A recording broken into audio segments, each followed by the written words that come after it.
Millionaire stopped her wedding, claiming, "You're having my baby," but they never even met. Hello everyone.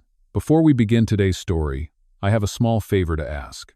Please hit subscribe and turn on the notification bell so you never miss our channel's new videos. It is quick, free, and the best way to support us in bringing you more dramatic stories. Your support means the world to us. Where are you watching from? Drop your city or country in the comments below. Thank you very much. The church was dressed in white lilies and candlelight. Sunlight spilled through tall stained glass windows, painting colors over the guests' faces. The music was gentle, the kind of tune that promised forever. At the end of the aisle, Ella Grace stood in a lace gown that shimmered like morning frost. Her hands trembled as she held the bouquet, but her smile stayed steady. It had taken her years to reach this day, a quiet nurse from a small town, finally marrying a man who could offer stability, safety, a future. But fate, as always, had other plans. Just as the priest began to speak, a deep voice echoed from the doorway. "Stop this wedding." Heads turned.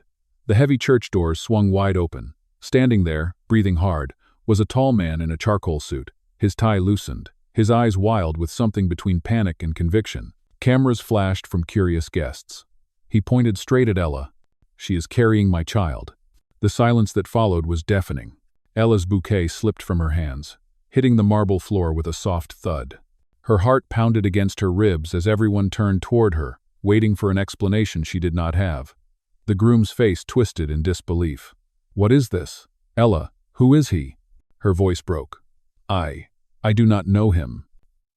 "Oh." The man took a few steps forward, his tone calmer now, but still trembling with urgency. "Ella Grace," he said, "we met at St. Mary's Hospital 3 months ago. You saved my life. You donated blood. The records, they said." He stopped, swallowing hard. "You have my DNA." Murmurs filled the pews. The priest blinked, unsure what to do. The groom shouted, "This is insane," but the stranger did not back down. His name was Matthew Carter, a self-made millionaire known for rebuilding companies on the edge of collapse. Yet, in that moment, he looked nothing like the polished man from magazine covers. His voice cracked with confusion and desperation. "There was an error in the hospital files," he insisted. "I am not crazy. You are the one whose blood matched mine. He hesitated, glancing at her stomach. "You are pregnant, are you not?" Ella took an instinctive step back, her mind spinning. "I am not," she whispered, her voice trembling with shock. Her fiancé turned away, his jaw tight. Cameras from guests' phones lit up like fireflies. The air in the church was thick with judgment, whispers slicing through it like glass. Matthew's shoulders dropped as reality crashed over him. The room blurred. For a moment, he looked lost, a man chasing a truth that suddenly seemed impossible. "I am sorry," he muttered under his breath, but the damage was already done. Outside, reporters had already gathered. Within minutes, headlines would spread. "Millionaire crashes wedding. Claims bride is pregnant with his child." Inside the church, Ella's world crumbled. Her fiancé walked out in silence, leaving her standing alone at the altar. Tears blurred the candles into white ghosts. Matthew lingered in the doorway, watching the chaos he had unleashed. He had come here convinced he was doing the right thing, that he was saving someone, maybe even protecting a life that connected to his own. But now, all he could see was the wreckage of a stranger's happiness. As the music fell silent and guests began to leave, Ella's eyes met his across the ruined aisle. It was only for a second, but in that second, both of them knew their lives had just collided violently, irreversibly, because of one terrible mistake. And that mistake was only the beginning. That night, the church was empty except for the faint scent of lilies left on the altar. Reporters had gone, guests had vanished, and only broken petals remained on the marble floor. Ella sat alone in the last pew, her veil discarded beside her. The white lace that once felt like a promise now felt like a costume for someone else's tragedy. Her phone buzzed nonstop, but she could not bring herself to read the messages. She already knew what they said. Across town, in a penthouse that overlooked the glowing city, Matthew Carter stood by the window, still in the same suit. The reflection staring back at him did not look like a millionaire. His tie was crooked, his eyes red. The glass in his hand trembled slightly as he whispered to himself, "What did I just do?"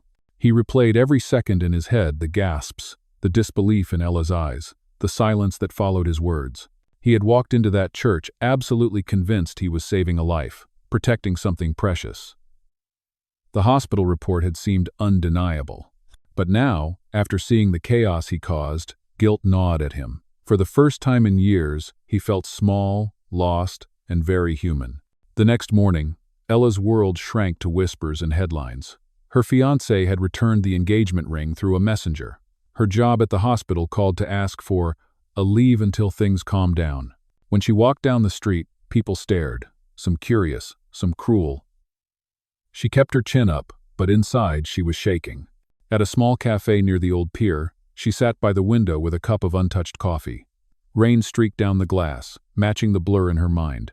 Then, quietly, a shadow fell over her table. She looked up and froze. Matthew stood there, holding an umbrella, his expression solemn. "Please," he said softly, "let me explain." "Oh, I think you have done enough," she answered, her tone calm but cold. He nodded, accepting the sting. "You are right. But there was a mistake. Someone tampered with the records. The DNA match that connected us, it was never verified. I was told you were pregnant because your file and another patient's were mixed. I swear I did not mean to hurt you." Ella stared at him, unsure whether to believe or to scream. "Do you think an apology can fix what you did?" "No," he said quietly. "But I can try to make it right." He placed a sealed envelope on the table. Inside was a printed report from the hospital's internal review, proving the administrative error that led to the confusion. "You saved my life that night," he said, his voice steady. "You donated blood when no one else could. When I woke up, all I could remember was a woman's voice saying, 'You are going to be fine.' I thought it was you. I thought fate was pointing me to you." Ella's throat tightened. She remembered that night faintly, the emergency call, the patient in critical condition, her decision to donate when no one else was available. She never knew his name. Matthew took a slow breath. "If you want me to disappear, I will. But please know that I am deeply sorry." She looked down at the report again. The evidence was clear. The mistake was real. Yet the pain did not fade instantly. "You ruined my wedding, Mr. Carter," she whispered. "You turned my life into a headline." "I know," he said, "and I intend to help you rebuild it no matter how long it takes." He left the cafe quietly, the bell above the door chiming once. Ella watched him walk into the rain until his figure blurred with the city lights. For the first time since that disastrous day, she felt something strange, a flicker of curiosity about the man who had broken her life, and might be trying to mend it. 2 weeks passed. The headlines finally began to fade, replaced by newer scandals. But the damage to Ella's life lingered like a bruise that refused to heal. She returned to her small apartment, a modest, second-floor walk-up with peeling paint and a single flickering light in the hallway. Bills piled on the kitchen counter, and the wedding dress still hung behind her bedroom door, untouched.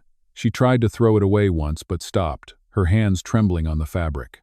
It was not just a dress anymore. It was a reminder of everything that had gone wrong.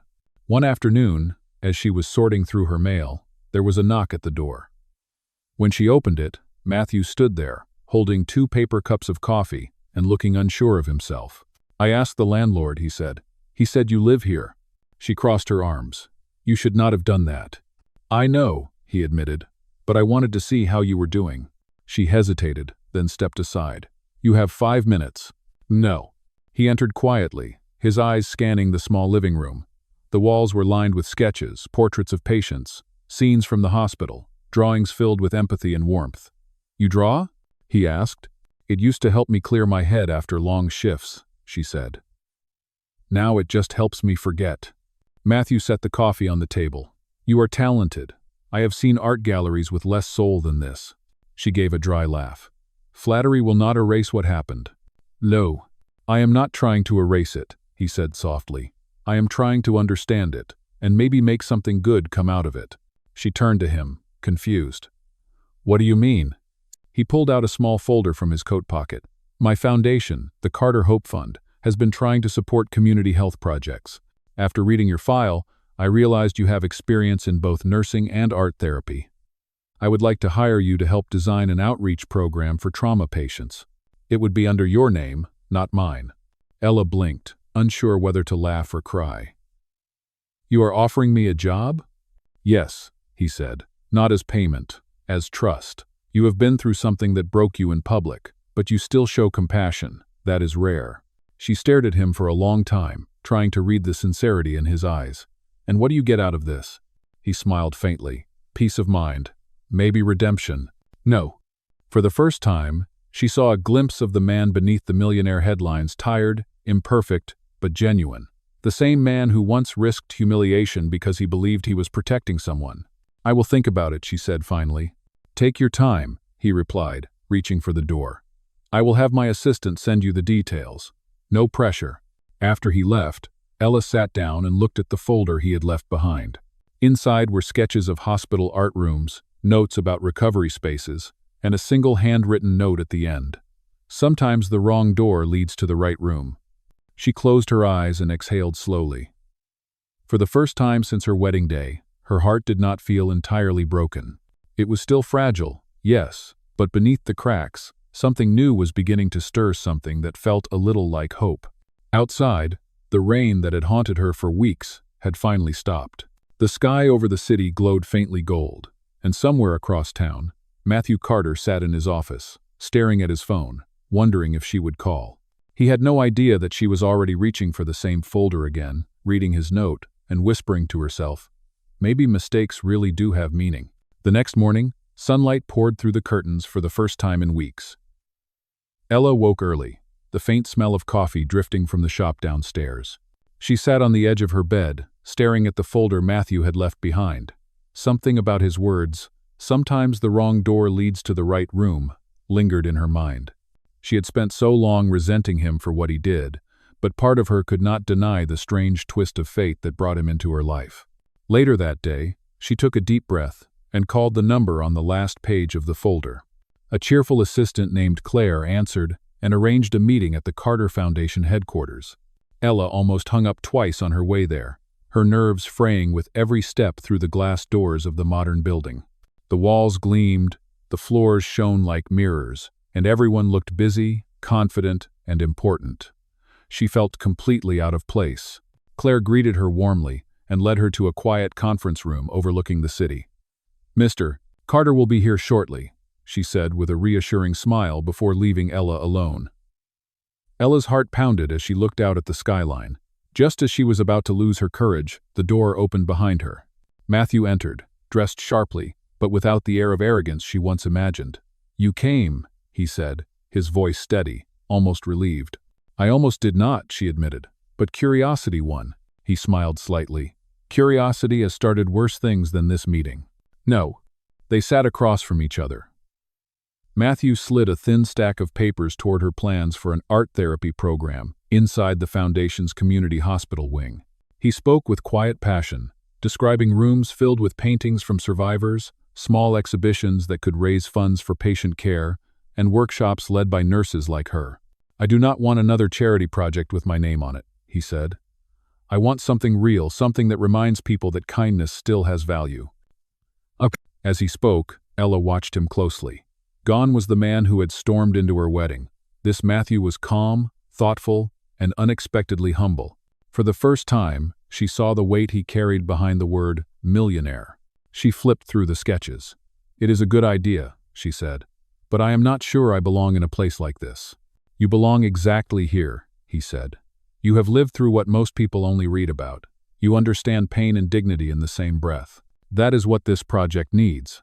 Something in his tone softened the walls around her heart. She looked at him for a moment, unsure what to say. "If I do this, I want creative control. And I want the program to help not just patients but caregivers too.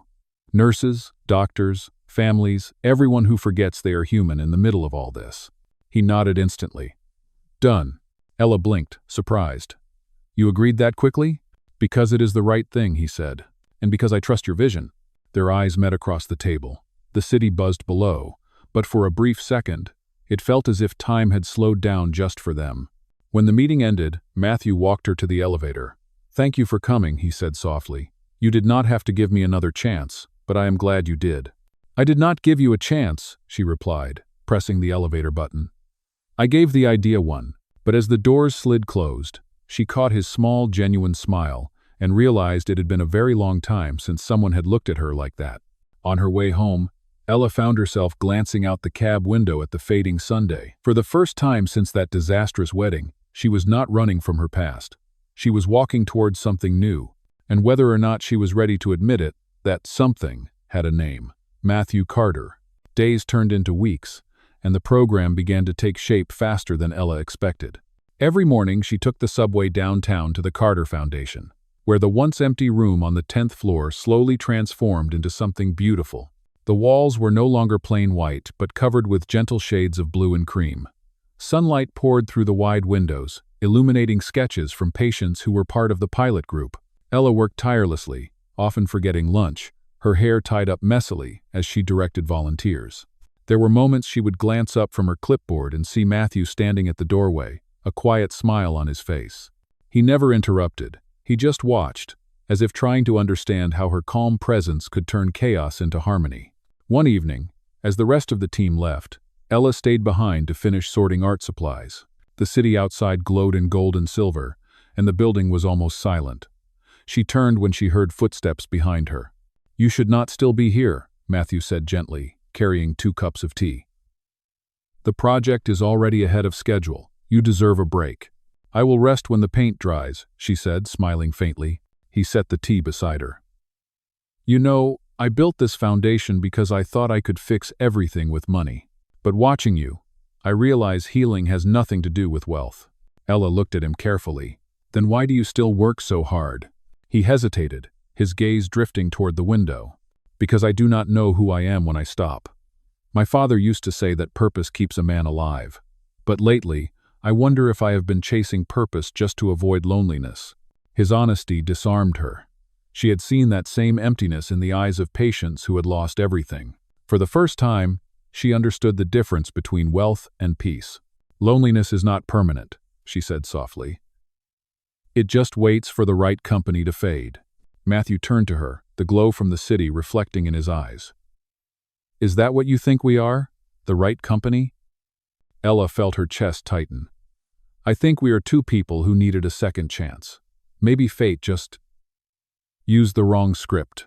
They both laughed quietly, the tension melting into warmth. For a while, they talked about everything and nothing: her childhood dreams, his failed relationships, the hospital project that first connected them by mistake.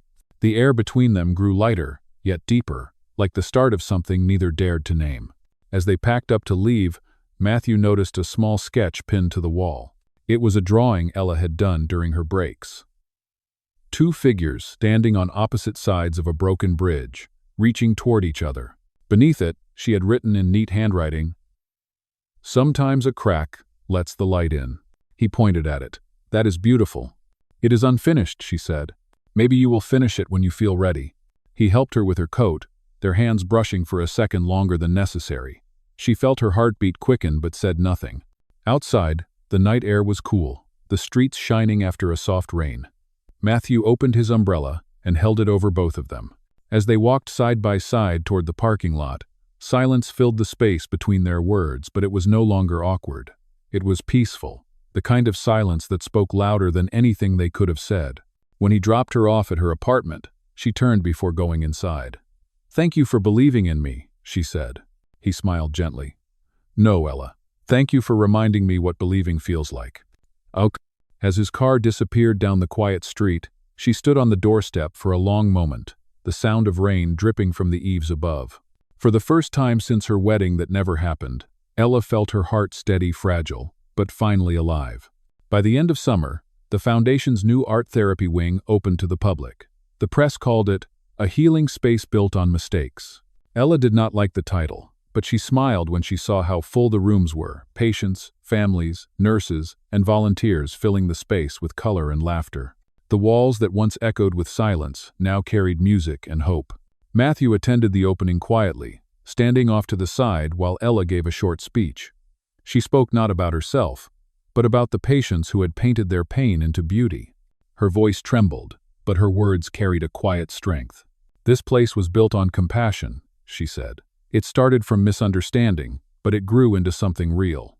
Healing does not always begin with perfection, it begins with kindness." When the applause ended, Matthew found her near one of the exhibits. A little girl was showing her a painting of a red balloon floating over a hospital bed. Ella knelt beside the girl, listening with patience and warmth, then ruffled her hair gently. Matthew felt something stir in his chest, something beyond admiration, something dangerously close to love. Later, As the guests left, he approached her. "You were wonderful up there," he said. "I was terrified," she confessed, laughing softly. "But seeing those kids smile made it worth it." He nodded. "You turned my greatest mistake into my proudest achievement." She looked at him, her eyes reflecting the soft light from the window. "You gave me the chance to rebuild. Maybe it was both of us learning how to start again."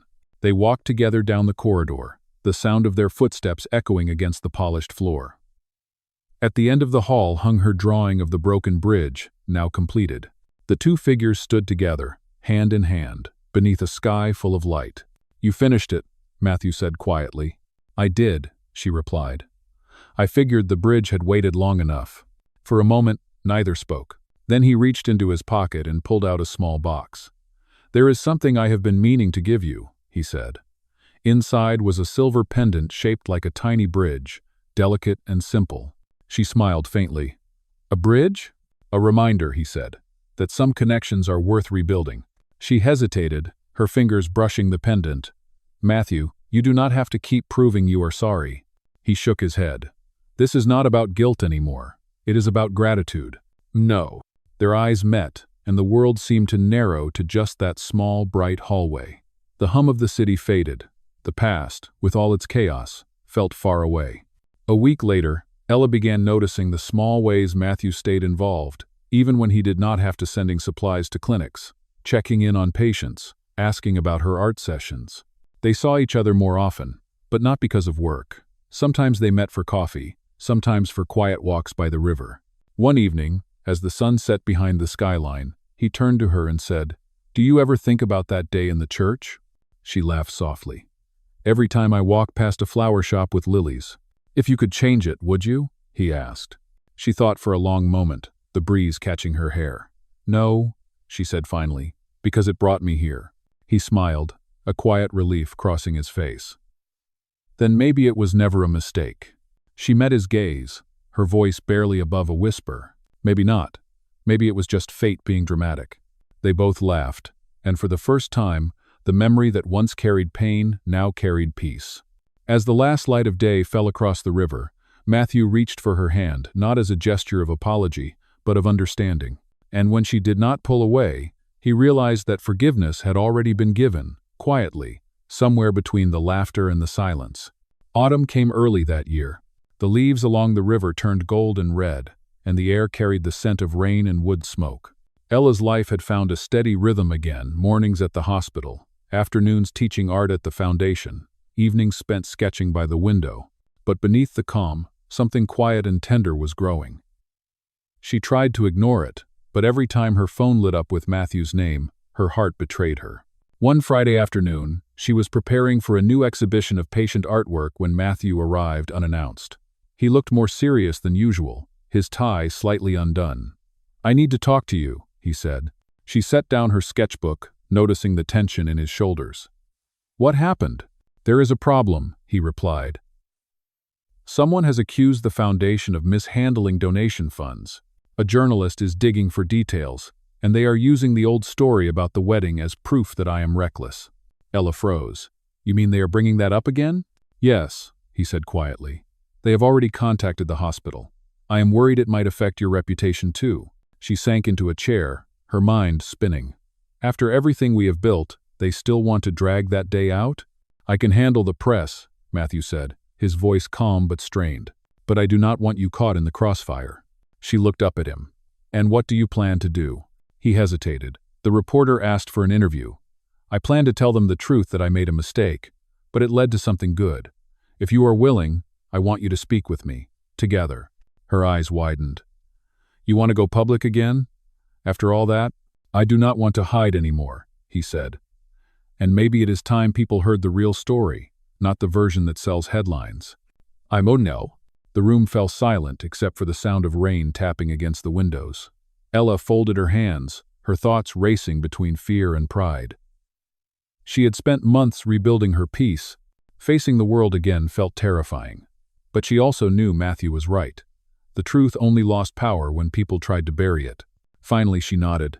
"All right, we will tell them, but we do it our way." His lips curved into a faint smile. "Your way is always the better one." No. 2 days later, They sat side by side in front of a small film crew at the foundation. The interviewer asked the first question softly. "Mr. Carter, what really happened that day?" Matthew took a deep breath. "I walked into a stranger's wedding because I believed something that turned out to be wrong. I thought I was protecting a life. Instead, I hurt someone who did not deserve it. But she forgave me. And together, we built something that now helps hundreds of others heal." Lou. When it was Ella's turn, she spoke gently, but with conviction. "Pain does not have to end in bitterness. Sometimes, it becomes the beginning of something better. He made a mistake, yes, but so did I by judging too fast. Forgiveness changed both of us." The interview ended in silence, not applause, but that silence was full of understanding, of redemption, of something real.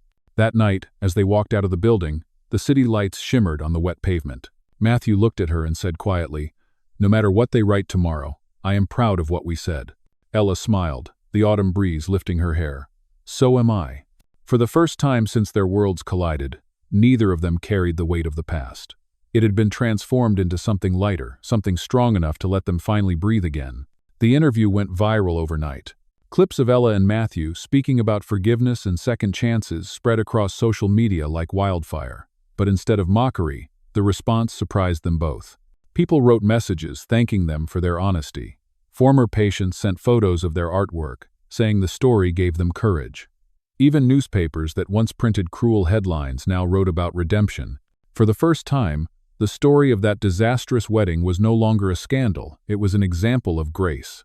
A few days later, Ella stood in the quiet hall of the foundation. The morning sun streamed through the tall windows, and she could hear the faint laughter of children in the therapy room. Everything felt calm, at peace. When Matthew entered, holding a folder and 2 cups of coffee, she smiled without needing to say a word. He handed her a cup. "You should read this," he said. "It is the board's approval letter. They want to expand your program to other hospitals next year." "No." Ella blinked in surprise. "You mean nationwide?" He nodded. "You did this, Ella. You turned one mistake into something that changes lives." She looked at him with quiet pride. "We did this." For a moment, silence filled the room, warm and steady. Then Matthew set the folder down and said softly, "There is one more thing." He took a small velvet box from his pocket and opened it. Inside was a simple gold ring, elegant but unpretentious. Her breath caught. "Matthew," he smiled gently. "No church, no crowd, no mistakes this time. Just you and me." Tears welled in her eyes, but she laughed through them. "You really have terrible timing, you know that?" "Maybe," he said, taking her hand. "But I'm hoping fate will forgive me one last time." She looked down at the ring, then back at him. Every memory, every heartbreak, every headline, every long night flashed before her eyes. But behind all of it was the truth. He had never stopped trying to make things right. And somewhere along the way, she had stopped being angry and started caring. She nodded, her voice trembling. "Yes, Matthew. This time, I say yes." He slipped the ring onto her finger, his hands shaking slightly. For a moment, they just stood there, eyes locked, as the morning light wrapped around them like a promise. Then he whispered, "You once said cracks let the light in. I guess you were right." She smiled. "We just needed to stop hiding from the light." No. Later that evening, they held a small dinner with the foundation staff. No photographers, no reporters, just laughter, warmth, and quiet joy. Claire, the assistant, toasted to them both. "To second chances," she said, raising her glass.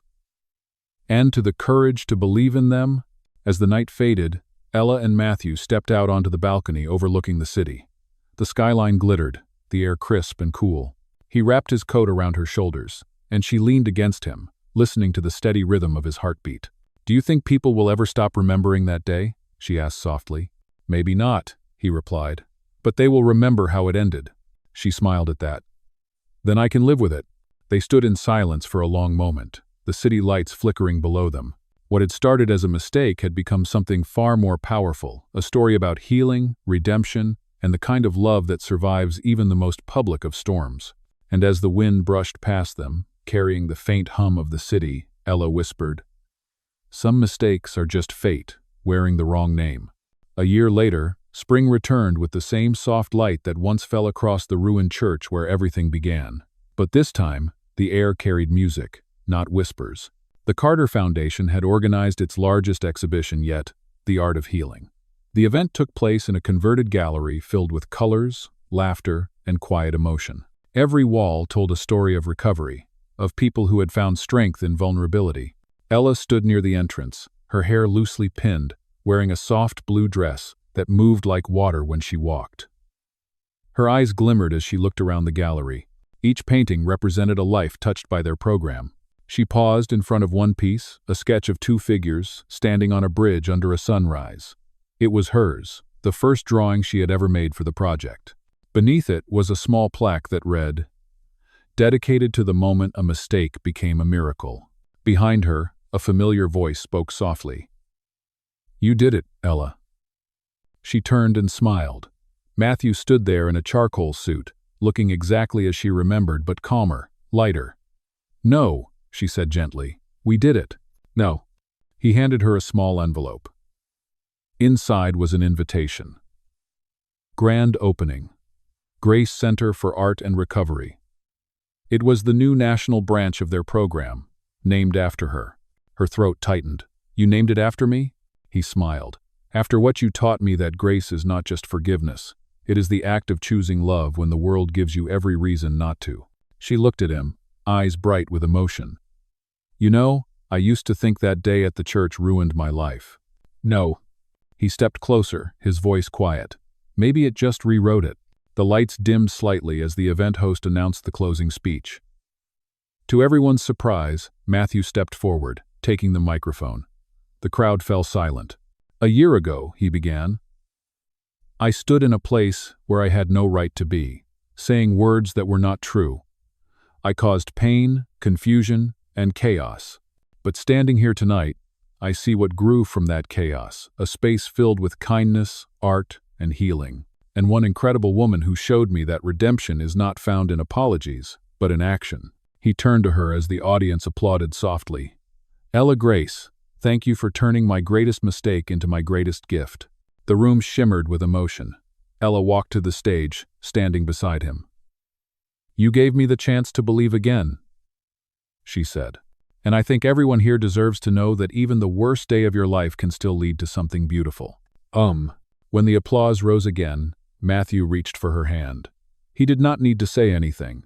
The gesture spoke louder than words.